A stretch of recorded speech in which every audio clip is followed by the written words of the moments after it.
Hello and welcome to Dateline Abuja. I am Kayla Megwa. This week, we have a special edition of Dateline Abuja for you.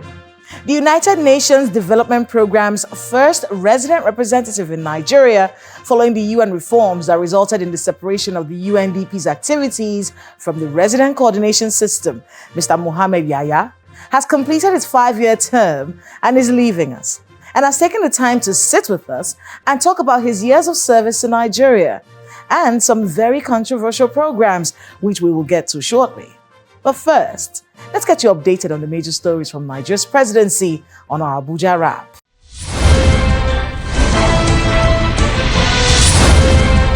President Bola Tinubu has condoled with the families of victims, the people and the government of Kaduna State over the bombing mishap in a village at Tudumbiri in Igabi local government area of the state. The president described the incident as very unfortunate, disturbing and painful, expressing indignation and grief over the tragic loss of Nigerian lives. In a statement by his special advisor on media, Ajuri Ngelale, the president has directed a thorough and full-fledged investigation into the incident while calling for calm while the authorities look diligently into the mishap.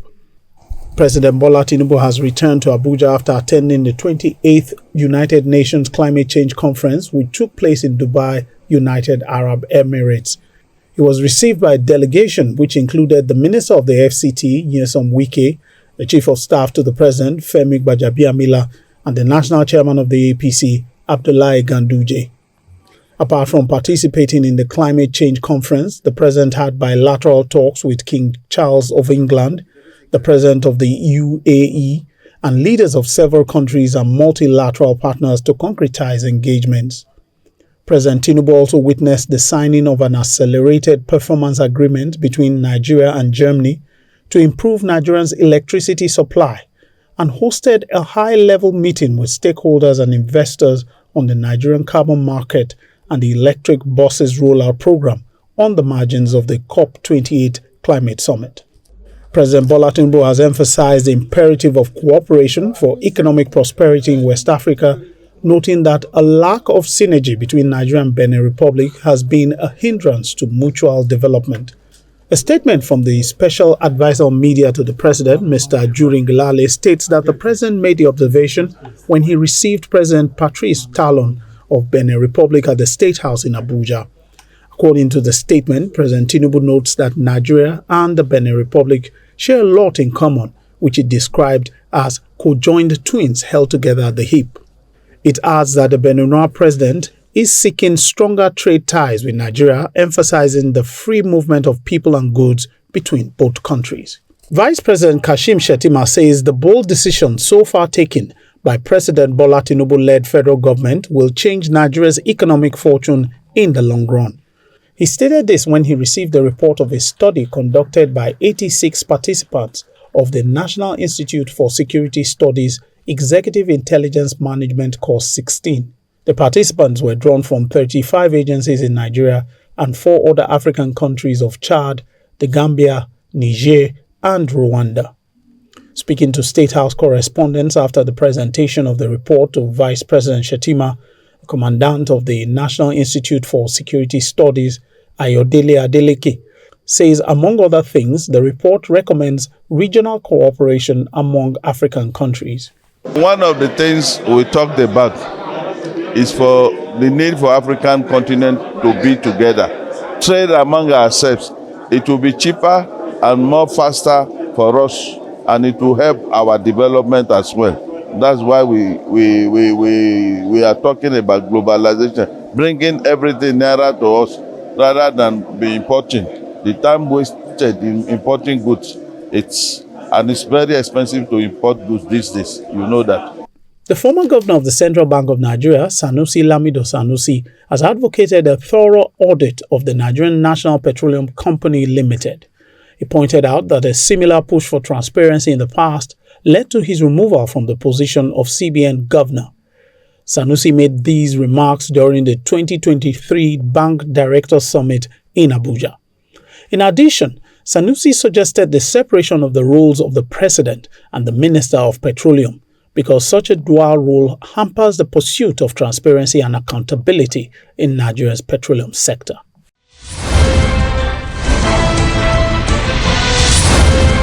Welcome back.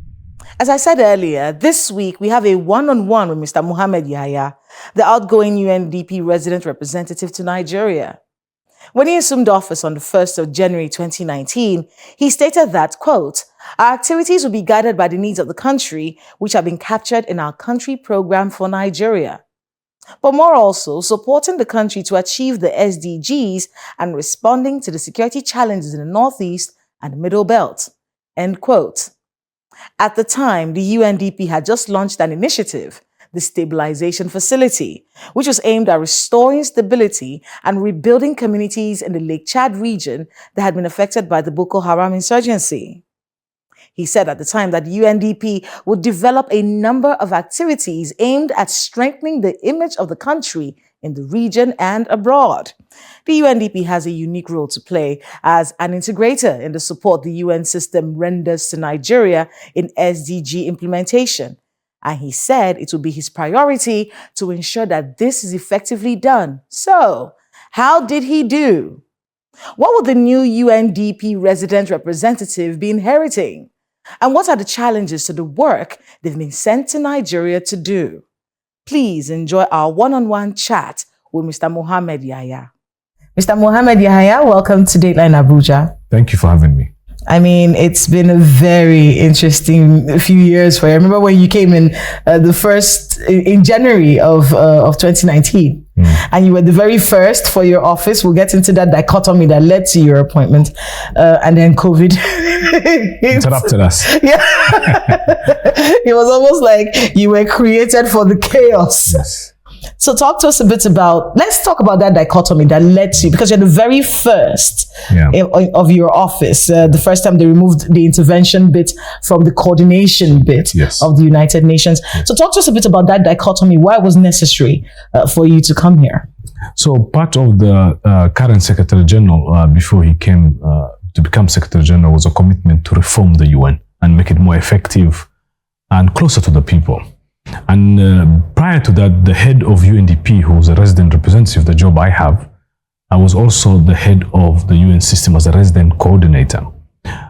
So there was a need to do what they call de-link, so that the development arm of the UN, which I lead now here in Nigeria, focuses exclusively on development and does less of the coordination. And there was somebody that Secretary General appointed as his representative to all the countries that the UN is present, including here, then who will focus on bringing the UN family together. And I think has been a very effective reform agenda, which allowed us at UNDP to focus exclusively on working with government, both at the state and the federal level, and the communities to focus on development. So that, I think, was a fantastic idea that has really made the UN much more effective and closer to the people. So let's talk about COVID. Yes. When it hit in 2019, it came at a time when we were dealing with underdevelopment, trying to shore up the access in communities, and then of course dealing with the insecurity issue in the country, and then hit with this pandemic. How did that impact the development work of the UNDP in Nigeria? Thank you for asking, because I think sometimes we forget where we were just before COVID. So you've had it was just after the second term of President Buhari had just started in May 2019, and 6 or 7 months later, 2020, the COVID hit. But economically, so the country was now trying to emerge from the recession of the last few years in 2019, just when the country was emerging out of a recession and seeing positive economic growth, COVID came. COVID did many things that was interesting globally, but also for Nigeria. One, it exposed the underbelly of weakness in the health system. Nigeria found itself that it did not have enough laboratories to even test for PCR. It also exposed, it was like an X-ray, it exposed the really deep inequalities the country has.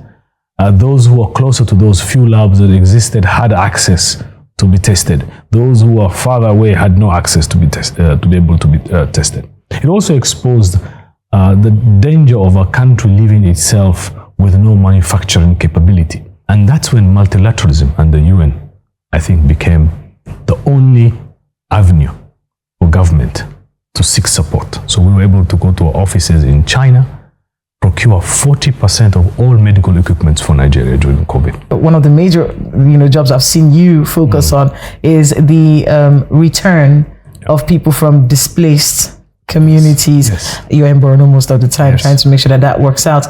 Talk to us a bit about that, because many people probably don't understand. If there's insurgency going on somewhere and people have run away from the place, how do you know that this place has been made safe enough for people to return? Yeah. And what's the point? If we haven't won the war against insurgency, why are you putting people in a situation where they can be kidnapped again, where they can be attacked again?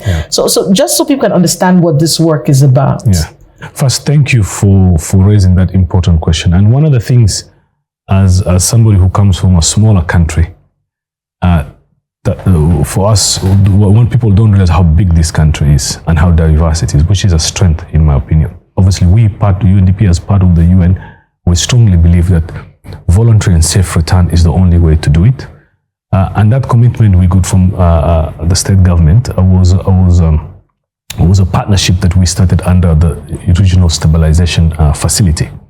And the Regional Stabilization Facility is merely says the core idea is these people who are fighting and joining Boko Haram are not foreigners, they're Nigerians, and we need to understand why they're doing that and what needs to be done to reverse that. How do we get people to be on the side of government and on the side of their own communities?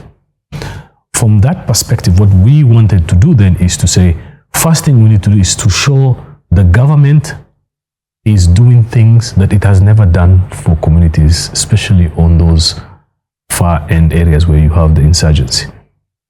Services, schools, hospitals, security, administration back. So we supported that. So in a very short period of time, you saw housing being built, schools being built by government, and it's the government leading. We at UNDP was supporting from behind, but it's the government leading. The face of that work is government. Then what that does, and we've seen it, is community have a sense that their government is on their side, that the government is supporting them, and there's no need to feel a sense of sympathy with insurgency because they offer nothing but death and destruction. The second part is to bring security. So you will see that all the areas we've worked in, the army has presence, the police returns, we build police barracks and the police come back. So communities feel safer. But just to say, it's not easy, and it has never been easy for people who have been displaced over a decade suddenly to go back home and to restart their lives. But they wanted to. Everybody likes to be at home. Nobody likes to be in IDP camps. So for me, the commitment and the thousands of people now who are back in their homes is the most touching part of the work that I've ever done. So we're very proud, and we're very proud on the dignity people have in home, in self-reliance, and these are people who have suffered a lot. And for Nigerians who are watching, I think all of us, and I say all of us because I feel that I'm part of this society. I've been here 4.5 years, and it's a society that has adopted me, that in the 21st century, we can't have our people in displaced and undignified conditions. The situation with insecurity is deeper. It's a lot deeper than people realize, isn't it? At the core of this issue is poverty. Absolutely. When it comes to addressing the root causes of this insecurity, we're going to go on a break, but when we come back, we're going to be taking a look at the root causes of insecurity, the military interventions that have come up, because you've been a part of that as well, and then of course how the government should be working going forward, because you are leaving, and there's a lot of work that has been started that needs to be completed, but we'll go on that short break, and when we come back, we'll continue with that conversation. Great. Thank you. We'll go on a short break, and when we come back, we still have a lot to talk about with Mr. Mohammed Yahaya, the outgoing UNDP representative. Stay with us.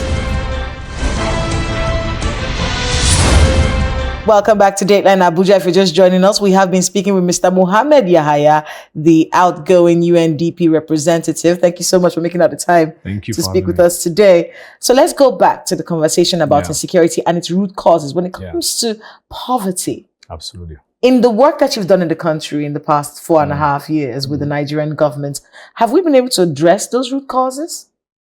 Well, if you look at the poverty figures, they're not promising. We have 133 million Nigerians in what we call multidimensionally, who are multidimensionally poor.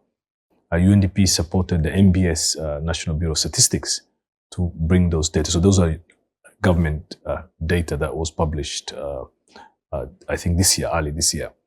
So there are many people in poor conditions who obviously affects their ability to reach their ambition.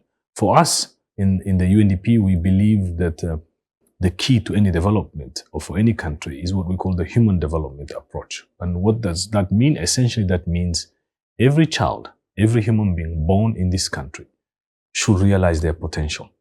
There's a lot of funding that goes into development. There was a deal you were at a few days, I was on your Twitter. Yesterday. Yes. Could you expand on that particular project and what it's supposed to deliver to the Nigerian people? So yesterday, together with Governor Zulum of Borno, we signed what they call the Borno model. You know, more than 100,000 people have left the insurgency. By the way, I'm very confident that with the leadership you have in Borno, coupled with the military interventions, a more coordinated military intervention, which needs to go hand in hand, the military, but also development, I can see the insurgency in the northeast coming to an end. Because I see significant social investments in Borno, but also in Yobe and in Adamawa. You see it. And this is what I was mentioning before. The solution is development. It's development failure that created the insurgency, and it's the development that will solve it, will fix it. So I'm very hopeful in Borno, and I've seen it with my own eyes. The contract we signed yesterday with generous contribution from the Federal Republic of Germany to support the efforts of government, specifically efforts in Borno State, is what to do with the 100,000 insurgents with their families who have come out. That is a very difficult conversation in Nigeria. It's absolutely. So what do you do with them? Now, there are those who have committed heinous crimes that needs to be, especially the top leadership, they need to go through the justice system. And I think that's a federal process, that they're going to go through the justice system. There are those who collaborated, they were farmers who were kidnapped, or those who were doing manual jobs. What do? Do we get them through a transitional system, a transitional justice system, community-led? Because you can't prosecute everybody. The criminal justice, you will be doing nothing else but court cases for 100,000, more than 100,000 people. So the idea in this Borno model that the state government of Borno has developed is to say those who are hard criminals who have committed human rights abuses, which is in line with international law, need to go through the justice system. Yeah, the Attorney General's office, they'll deal with those guys. The courts, they need to go and evidence needs to be produced. Those who are menial, smaller ones who are collaborators, feeding the insurgents, who are farmers, they need to go through a different system. So this program we will be supporting is to rehabilitate, integrate those smaller ones, send the higher ones, support government to send the higher ones through the federal system. And this matters. And I know there's sensitivity around this issue in this country. Just so people can know, what's the money going to be used for? How much is it? So the German government contributed 10.1 million euros. We have set up a basket fund. We need 100 million euros, $100 million to do this, not because the government has invested millions already. So there's a federal government resources, state government resources. So we're complementing that.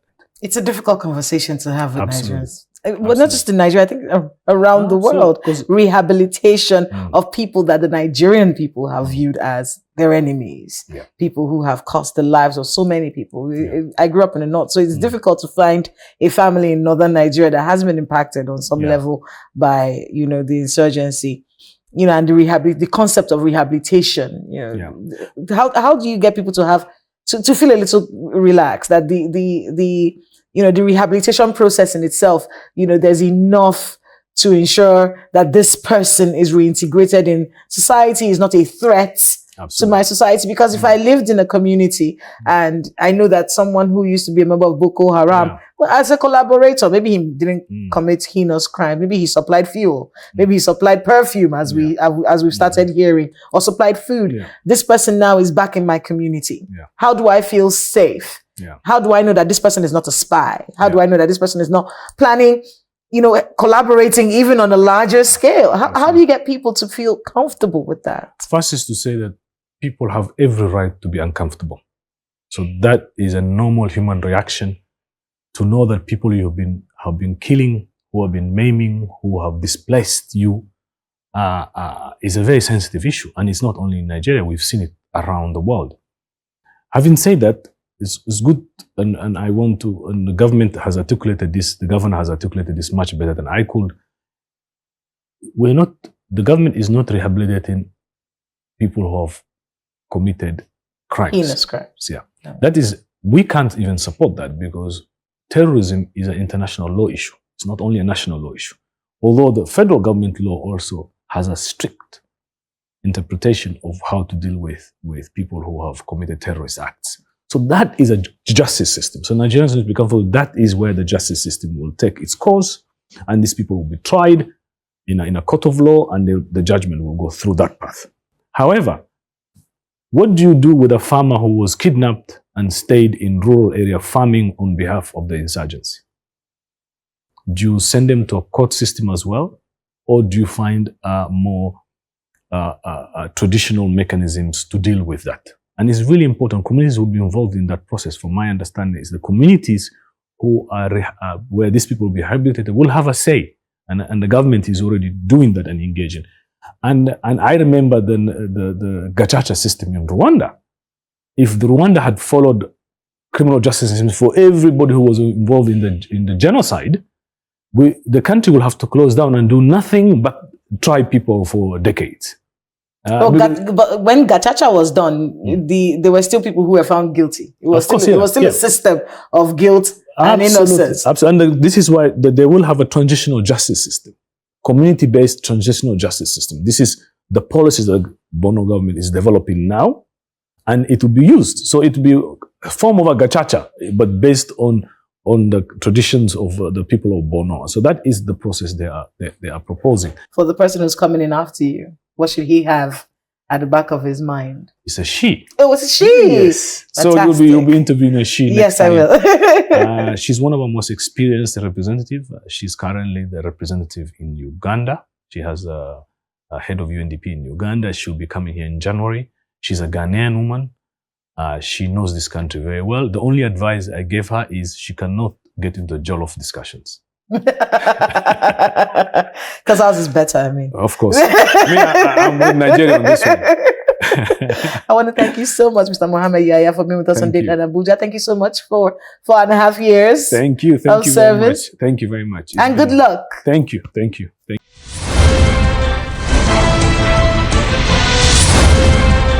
Thanks to my guest, Mr. Mohammed Yahya, for speaking to us on the program. Remember to let us know the happenings in your neighborhood using the social media handles showing right now on your screen. Thank you so much for watching. I am Kayla Magwa. See you next time.